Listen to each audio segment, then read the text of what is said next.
Iran, 1941. A country that wasn't at war. A country that hadn't attacked anyone. A country that, on paper, should have been left alone. And yet, within days, foreign troops crossed its borders from two directions at once. From the north came the forces of Joseph Stalin. From the south, the troops of Winston Churchill. Two soюзники, united against a common enemy, suddenly turned their attention to a neutral state and invaded it without hesitation. There was no dramatic declaration of war, no massive buildup that the world could watch unfold, just a quiet, calculated move. Within weeks, Iran was occupied, its ruler forced to step down, its territory divided. But this wasn't about conquest in the traditional sense. It wasn't about ideology. And it wasn't even about Iran itself, because in World War II, land only mattered if it gave you power. And Iran gave you everything. Beneath its soil lay one of the most valuable resources on Earth: oil. Not just any oil, but fuel that powered ships, tanks, and aircraft. By the early 1940s, the British-controlled Anglo-Iranian Oil Company was producing millions of barrels annually, supplying the Royal Navy, the backbone of Britain's global power. Without that fuel, fleets wouldn't sail, and wars wouldn't be fought. But oil was only part of the story. Look at a map, and Iran becomes something else entirely: a bridge. To the north, the Soviet Union, fighting for survival against the advancing armies of Adolf Hitler. To the south, the Persian Gulf, a gateway to global trade routes. To the east, access to British-controlled India. To the west, the volatile Middle East. Whoever controlled Iran didn't just control a country. They controlled a corridor, a lifeline. And in 1941, that lifeline could decide the fate of the entire war. Because while battles raged in Europe, another, quieter war was unfolding behind the scenes, a war of logistics. The Soviet Union was desperate. Factories were relocating. Cities were under siege. And yet thousands of tons of weapons, vehicles, food, and raw materials had to keep flowing in. They came not only through the icy Arctic convoys, but through Iran. This route would later be known as the Persian Corridor, a supply line that carried over 4 million tons of American and British aid into the Soviet Union. Trucks, tanks, locomotives, ammunition, everything needed to keep an army alive. Without it, the Eastern Front might have collapsed. And that made Iran priceless. But there was a problem. Iran wasn't fully under Allied control. Its ruler, Reza Shah, had tried to balance between global powers. He welcomed German engineers, advisors, and technicians. By 1941, hundreds of Germans were working inside the country, building railways, advising industries, and according to British intelligence, possibly gathering information. To London and Moscow, this wasn't neutrality. It was a risk. What if Germany gained influence here? What if the supply route was cut? What if the oil fields fell under Axis control? These were not theoretical questions. They were nightmares. And in wartime, fear doesn't wait for proof. So the decision was made, not publicly, not loudly, but decisively. Iran had to be secured, by force if necessary. And so, in August 1941, the invasion began. No speeches, no warnings. Just tanks crossing borders and planes in the sky. A neutral country became occupied territory almost overnight. Because in World War II, neutrality meant nothing if your land was too valuable to ignore. By the late 1930s, war was no longer just about armies. It was about fuel. Tanks didn't move without it. Aircraft didn't fly without it. Entire navies, massive, steel giants ruling the oceans, depended on a constant, uninterrupted flow of oil. And in this new kind of war, oil wasn't just a resource, it was power itself. Few places on Earth understood this better than Iran. Decades before World War II began, British interests had already secured control over Iranian oil through what would become the Anglo-Iranian Oil Company. By 1938, its massive refinery in Abadan was one of the largest in the world, producing millions of tons of oil every year. This wasn't a distant colonial asset tucked away on a map. It was the beating heart of British military capability. The Royal Navy, which had switched from coal to oil under Winston Churchill years earlier, depended on this supply to remain fast, mobile, and dominant. Without Iranian oil, Britain didn't just weaken. It stalled. And Britain knew it. This is why Iran was never truly neutral in the eyes of London.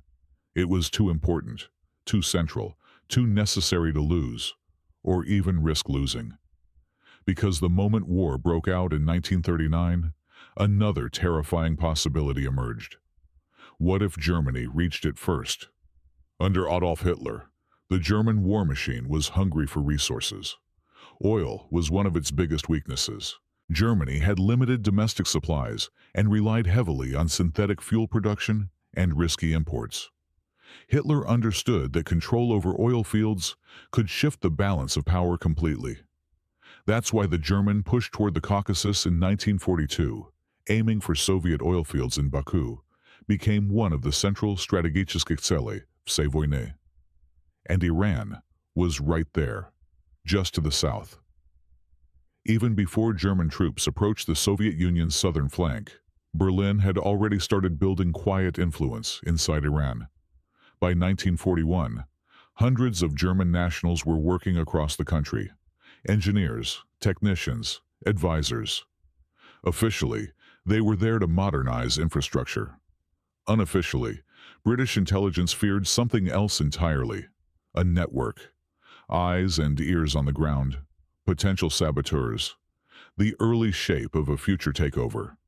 For Britain, this was unacceptable, because if Germany ever gained access, directly or indirectly, to Iranian oil, the consequences would be catastrophic. Not only would the Nazis fuel their own war machine, but they could also cripple Britain's supply at the same time. It was a double threat.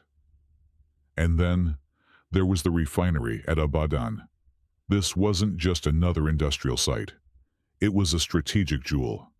At its peak, it supplied a significant portion of the fuel used by British forces across multiple theaters, from North Africa to the Mediterranean. It powered ships, vehicles, and aircraft that were actively fighting Axis forces. Losing Abadan would mean losing operational capability across entire frontier. In war, that's not a setback. That's a collapse. Meanwhile, Iran itself was trying to walk a dangerous line. Under Reza Shah, the country pursued modernization and independence from foreign domination. He was deeply suspicious of both British and Soviet influence, having seen how both powers had interfered in Iranian affairs for decades. To counterbalance them, he allowed greater economic and technical cooperation with Germany, a decision that, in peacetime, might have been pragmatic, but in wartime, it looked like alignment. And perception, in global conflict, is everything. By 1941, British officials were sending increasingly urgent messages, demanding that all German nationals be expelled from Iran. They warned of espionage, sabotage, and the risk of internal destabilization. The Soviets shared similar concerns, especially as German forces advanced deeper into their territory after the launch of Operation Barbarossa. Reza Shah hesitated. He didn't want to bow to foreign pressure. He didn't want to appear weak, and he likely believed that Iran could maintain its neutrality if it carefully balanced between competing powers. But the world had already changed. Neutrality only works when no one needs what you have. And Iran had something everyone needed. Oil wasn't just fueling ships and tanks. It was fueling fear. Fear in London that the empire's lifeline could be cut. Fear in Moscow that a vital supply route could be compromised. Fear that one miscalculation could tip the balance of the entire war. So the question was no longer whether Iran was neutral. The question was whether anyone would allow it to stay that way. And by the summer of 1941, the answer was already decided. If oil made Iran valuable, geography made it indispensable. Because on a map, Iran doesn't look like a battlefield. It looks like a connection point. To the north, the vast territory of the Soviet Union, already bleeding under the assault of German forces after Operation Barbarossa in June 1941. To the south, warm waters and shipping lanes of the Persian Gulf, linking the region to the Indian Ocean and beyond. To the east, the British Empire's crown jewel, India.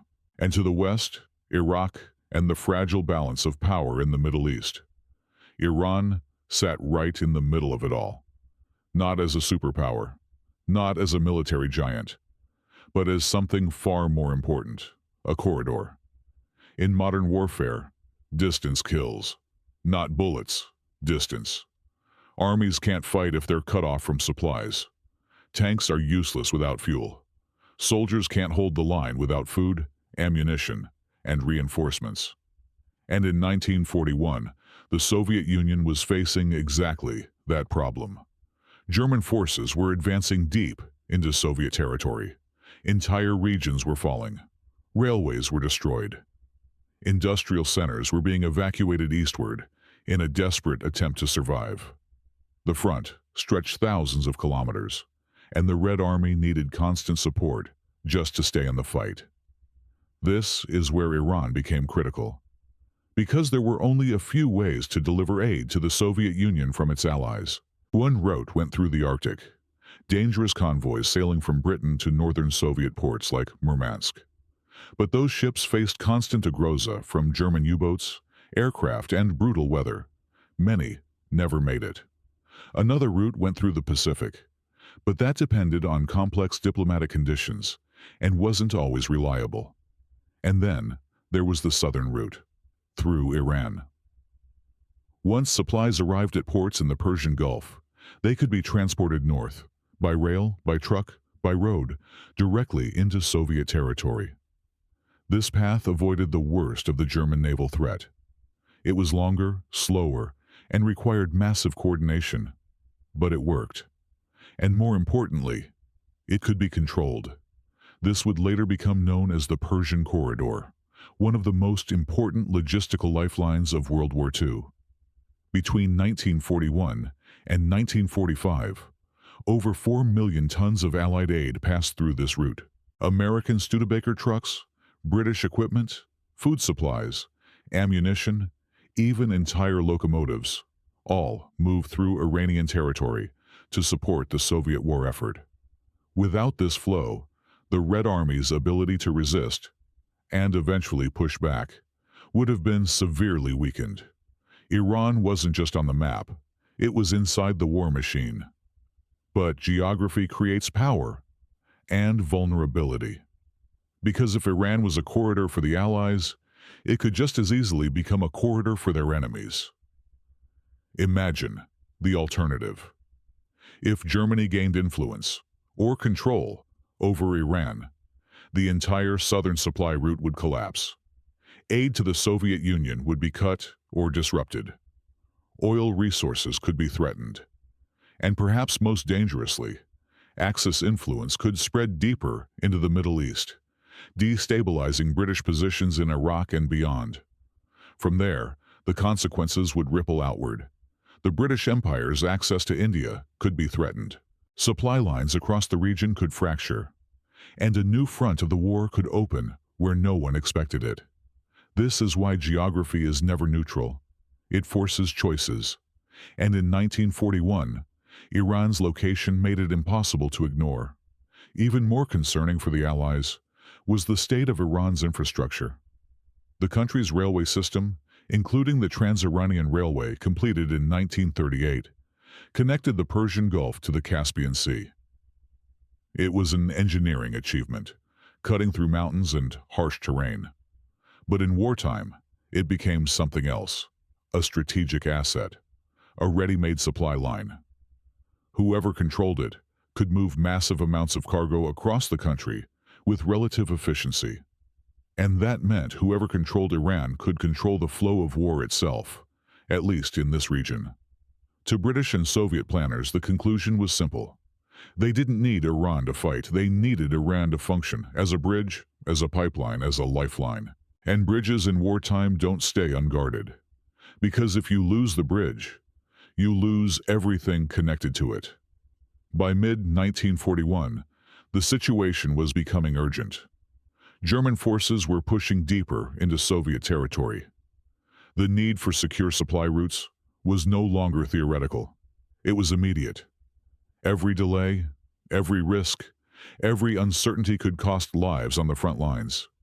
Iran, with its oil, its roads, its railways, and its position, was no longer just valuable. It was essential. And essential things in war are never left to chance. By the summer of 1941, the Soviet Union was collapsing faster than anyone in Moscow had expected.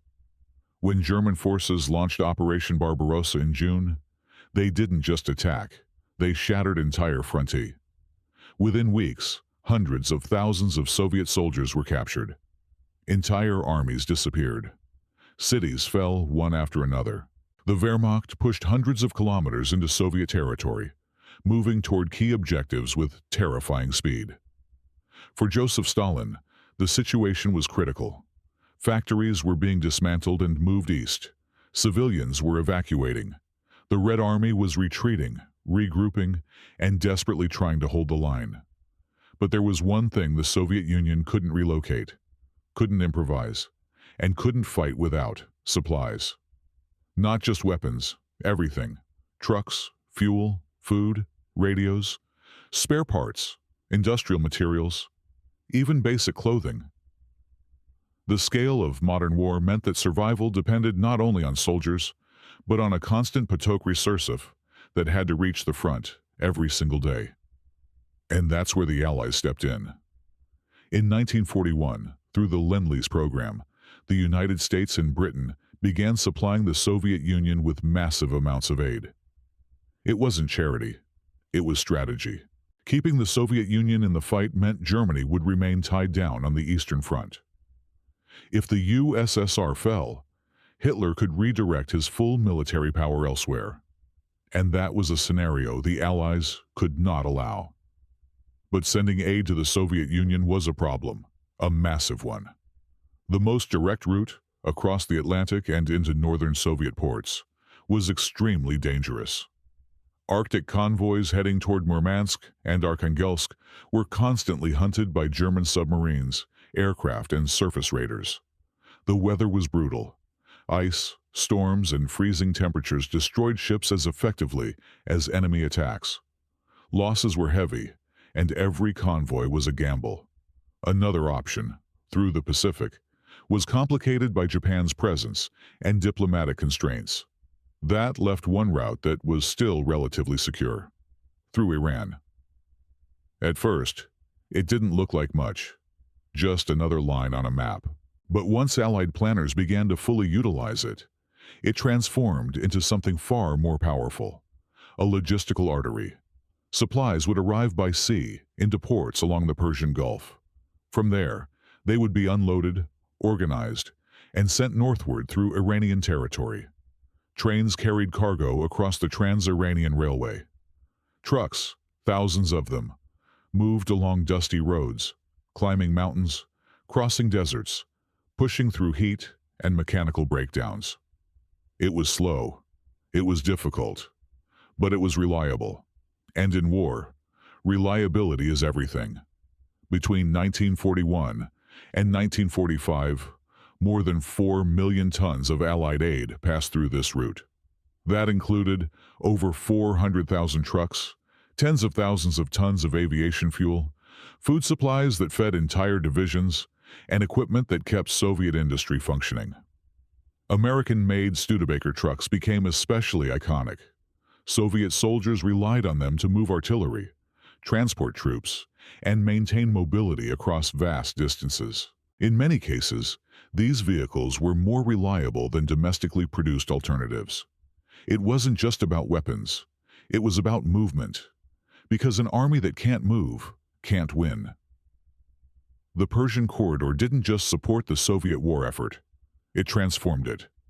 It allowed the Red Army to rebuild, reorganize, and eventually counterattack. It gave them the ability to sustain prolonged operations, to recover from losses, and to push back against German forces when the time came. Without this flow of resources, the Eastern Front might have looked very different. Perhaps slower resistance, perhaps deeper German advances, perhaps even collapse. And that's what made Iran so critical, not as a battlefield, but as a backbone. But there was a problem. For this entire system to work, the route had to be secure. Every port, every railway, every road had to be under reliable control. There could be no sabotage, no uncertainty, no risk that the supply lines would suddenly be cut off. And yet, Iran was still officially neutral. Its government wasn't fully aligned with the Allies. German nationals were still present inside the country.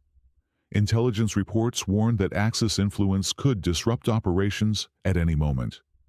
From a military perspective, this was unacceptable.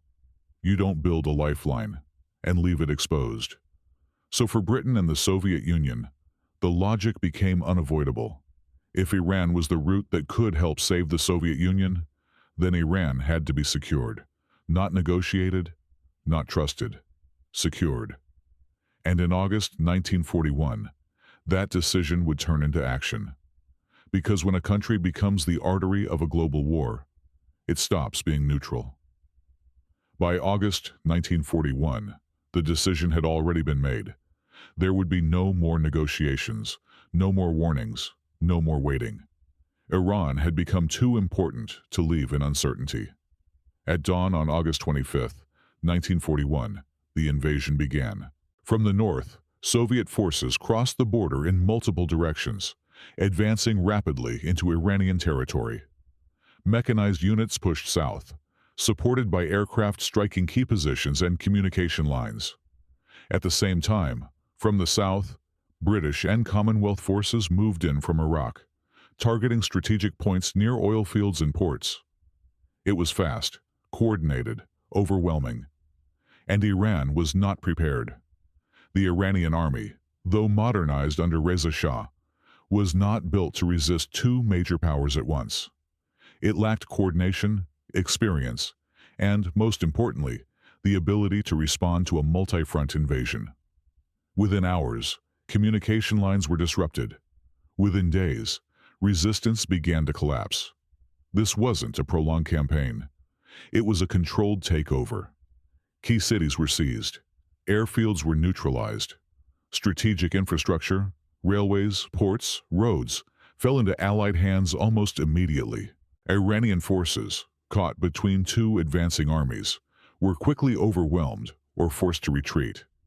Civilians watched in confusion. There had been no declaration of war, no clear explanation.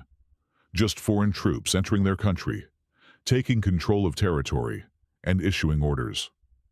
For many, it felt unreal. Iran hadn't chosen a side, but the war had chosen Iran. Within less than a month, the outcome was clear. Iran was occupied. But for the Allies, military control was only part of the objective. The real goal was political, because as long as Reza Shah remained on the throne, there was always a risk that he would resist Allied demands, a risk that he would attempt to regain independence, a risk, however small, that German influence could return. And in a war defined by worst-case scenarios, even small risks were unacceptable. So pressure began to mount. Diplomatic messages turned into ultimatums. The presence of foreign troops became leverage. And behind closed doors, the decision was shaped. The Shah had to go. On September 16, 1941, Reza Shah abdicated. He was forced to step down in favor of his son, Mohammad Reza Pahlavi, a much younger and more controllable figure. Shortly after, the former ruler was sent into exile, first to Mauritius, then to South Africa, far from the country he had tried to modernize and protect. It was a quiet removal. No dramatic trial, no public spectacle, just a Smenovlasti under pressure. And with that, the Allies achieved something far greater than a military victory. They reshaped Iran's leadership. The new Shah remained on the throne, but the balance of power had shifted. British and Soviet forces stayed in the country, dividing it into zones of influence. The north fell under Soviet control. The south remained under British supervision. Tehran, the capital, became a shared space, a symbol of a country no longer fully sovereign. Officially, Iran was still independent. In reality, it was occupied.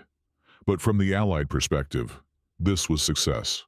The oil fields were secured. The supply routes were protected. The risk of German influence was removed. Everything Iran represented, energy, geography, logistics, was now under control. And yet something had changed. Because when a country is occupied for strategic reasons, the effects don't end when the war does. Resentment begins to grow. Trust begins to break. And the memory of foreign control doesn't disappear. It waits. In 1941, the invasion of Iran solved an immediate problem for the Allies. It stabilized a critical region. It secured a lifeline that would help shape the outcome of the war. But it also planted something else, a quiet, lasting tension. Because for Iran, this wasn't just a strategic operation. It was a moment when neutrality meant nothing, and sovereignty could be taken overnight. Once Iran was under Allied control, the war didn't stop there. In many ways, it was just beginning. Because now, the country had to do what it had never done before. Not fight, but sustain a war happening thousands of kilometers away. The invasion of 1941 had secured territory. Now that territory had to be transformed into a functioning machine. Every port, every railway, every road inside Iran suddenly became part of a much larger system. Not a national system, a global one. One that connected American factories, British logistics, and Soviet battlefields into a single, continuous flow. This was the moment the Persian Corridor became real. Ships began arriving in increasing numbers at ports along the Persian Gulf, carrying supplies from across the world. American cargo vessels unloaded trucks, fuel, food, ammunition, industrial equipment, everything needed to keep the Soviet Union in the fight. British authorities coordinated shipments. Soviet officials tracked deliveries. And on Iranian soil, an entire logistical network began to expand almost overnight. Warehouses were built. Rail capacity was increased. Roads were reinforced and extended. New transport systems were organized to handle the sheer volume of cargo moving through the country. And the scale was enormous. By the peak years of the war, hundreds of thousands of tons of supplies were moving through Iran every single month. Over time, the total would exceed 4 million tons, a number so large that it's difficult to visualize. Entire armies were effectively being supplied through a country that had never intended to be part of the conflict. American involvement grew rapidly. Engineers, logisticians, and military personnel arrived to manage operations, improve infrastructure, and ensure efficiency. The United States Army established the Persian Gulf Command, turning the region into a highly organized supply hub. Their mission wasn't combat, it was movement. And movement won wars. One of the most visible symbols of this effort was the endless flow of trucks heading north. Long convoys moved across Iranian roads, carrying supplies toward the Soviet border. Among them were American-built Studebaker trucks, rugged, reliable, and capable of handling harsh conditions. These vehicles became essential for Soviet logistics, often praised by Red Army soldiers for their durability and performance. They weren't glamorous, but they were critical, because every truck that reached the Soviet Union meant more mobility, more flexibility, more survival. Railways played an equally important role. The Trans-Iranian Railway, completed just a few years earlier, suddenly became a central artery of the Allied supply system. Trains carried heavy equipment across mountains and deserts, moving cargo from the southern ports to the northern frontiers. The line operated under constant pressure, with schedules pushed to their limits to meet demand. At every step, coordination was everything. Delays cost lives. Mistakes cost battles, but the system held. And over time, it became more efficient, more reliable, more powerful. The Persian Corridor didn't just function, it evolved. For Joseph Stalin, this flow of aid was more than helpful. It was essential. While Soviet industry was rebuilding and relocating, these supplies filled critical gaps. They kept units equipped. They allowed offensives to continue. They ensured that the Red Army could not only survive, but recover.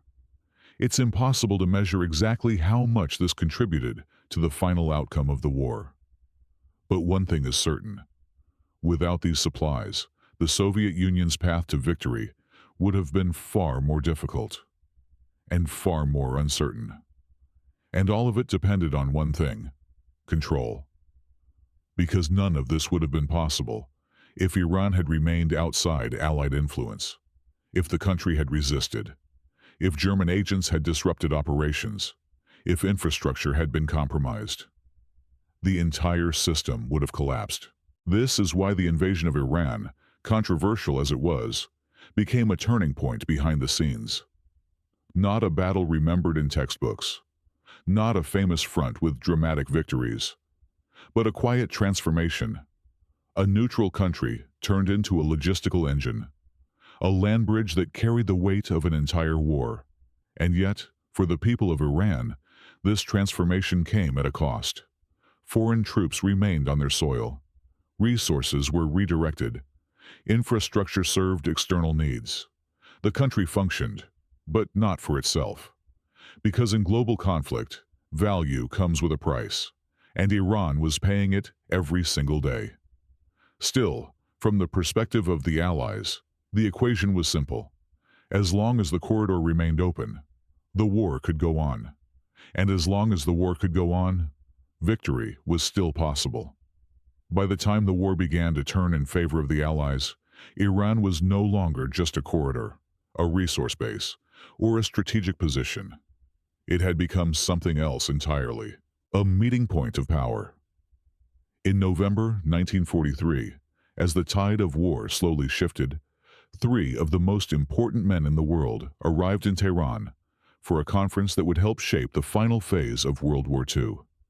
It was the first time they met face-to-face. Tehran Conference, inside the Iranian capital, under heavy security, sat Franklin D. Roosevelt, Winston Churchill, and Joseph Stalin, the leaders of the United States, Britain, and the Soviet Union. The stakes were enormous. They discussed the opening of a second front in Europe, what would eventually become D-Day. They coordinated military strategies. They negotiated influence, borders, and the future shape of the post-war world. And all of it happened in Tehran, not London, not Washington, not Moscow, Tehran. This wasn't a coincidence. Iran, occupied and controlled, had become one of the safest and most strategically convenient places for such a meeting. It was close enough to the Soviet Union for Stalin, who rarely traveled far. It was secured by Allied forces. And it sat at the center of the very corridor that was sustaining the Soviet war effort. In other words, Iran wasn't just supporting the war anymore. It was hosting its direction. But beneath the surface, the tension remained.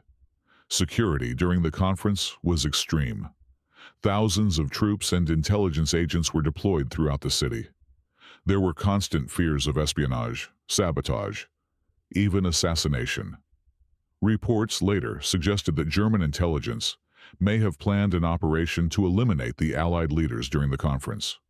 Whether exaggerated or real, the threat itself revealed something important. Even here, in a city under Allied control, the war was still present, invisible, silent, waiting. For Iran, the conference was a moment of global importance, but also a reminder of its position. The country was not participating in these decisions. It was hosting them. Its leadership had already been reshaped. Its territory was divided into zones of influence. Its infrastructure was serving foreign powers. And now, its capital had become a stage where the future of the world was being decided, without its voice at the table. Officially, Iran remained an independent nation. In reality, it was operating under the shadow of occupation. But the consequences of this moment would go far beyond the war itself. Because when the leaders left Tehran, they didn't just take decisions about military strategy with them. They carried ideas about influence, control, and the post-war balance of power. And Iran was part of that balance. After the war ended in 1945, the question was supposed to be simple. Foreign troops would leave, control would return, normalcy would begin. But history doesn't work that cleanly. Soviet forces hesitated to withdraw from northern Iran. Political pressure grew. Early signs of what would later become the Cold War began to appear. Not in Europe, but here, on Iranian soil. The country that had been a logistical backbone during the war was now becoming a front line of a different kind of conflict. A quieter one, but just as dangerous. At the same time, American influence in Iran began to rise. What had started as logistical involvement during the war turned into political and strategic interest. The United States saw Iran not just as a past ally, but as a future asset in a rapidly changing world. And this shift would have consequences, because Iran had now experienced something few countries had: occupation by allies, control without war, decisions made without participation. These things don't disappear when peace returns. They stay. They shape perceptions. They build distrust. They create memory. By the mid-20th century, Iran was no longer just a country with oil and strategic geography. It was a country with history, a history of being too valuable to be left alone, a history of being controlled in the name of stability, a history that would influence every major decision it made in the decades to come. Because World War II didn't just pass through Iran, it changed it. And long after the last soldiers left, long after the corridors went quiet and the conferences ended, one truth remained. When a country becomes essential to global power, it rarely gets to decide its own fate. Iran was never meant to be a battlefield. It didn't launch offensives. It didn't send armies across continents. It didn't choose a side. And yet, during World War II, some of the most powerful nations on Earth moved in, took control, and turned it into something else entirely. Not a front, not a symbol of victory, but a foundation. Because in modern war, victory isn't decided only where bullets are fired. It's decided where fuel flows, where supplies move, where routes stay open. And Iran was all of that. It was oil that powered fleets. It was land that connected continents. It was a corridor that kept an empire alive. Without it, the war might have taken a very different path. But that's what makes this story unsettling. Because Iran wasn't conquered by its enemies. It was occupied by its allies. The same powers that spoke of freedom and resistance made a calculated decision to take control of a neutral country, not out of ideology, but necessity. And in that moment, the rules became clear. Neutrality didn't matter. Sovereignty didn't matter. Only value mattered. And Iran was too valuable. That moment didn't end in 1945, because history doesn't reset when wars do. The memory of foreign troops on Iranian soil stayed. The experience of decisions made without Iran stayed. The understanding that global powers would act in their own interest, regardless of borders, stayed. Decades later, tensions between Iran and the West would grow. Distrust would deepen. Conflicts would emerge, political, economic, and military. And while those events belong to another story, their roots can be traced back to moments like this. Moments when a country realized that being important doesn't always mean being respected. Today, Iran is once again at the center of global attention, because of its location, because of its resources, because of its influence over routes like the Strait of Hormuz, one of the most critical choke points for global oil supply. The same patterns, the same logic, the same stakes. Different century, same game, and maybe that's the real lesson of this story. World War II didn't just reveal how wars are fought. It revealed how power works. It showed that sometimes the most important battles are invisible, that the most valuable places are not always the most famous ones, and that in the eyes of global powers, a country's worth can outweigh its independence. Iran was never supposed to change the course of the war, but it did, quietly, indirectly, decisively. And that's why even today its story still matters.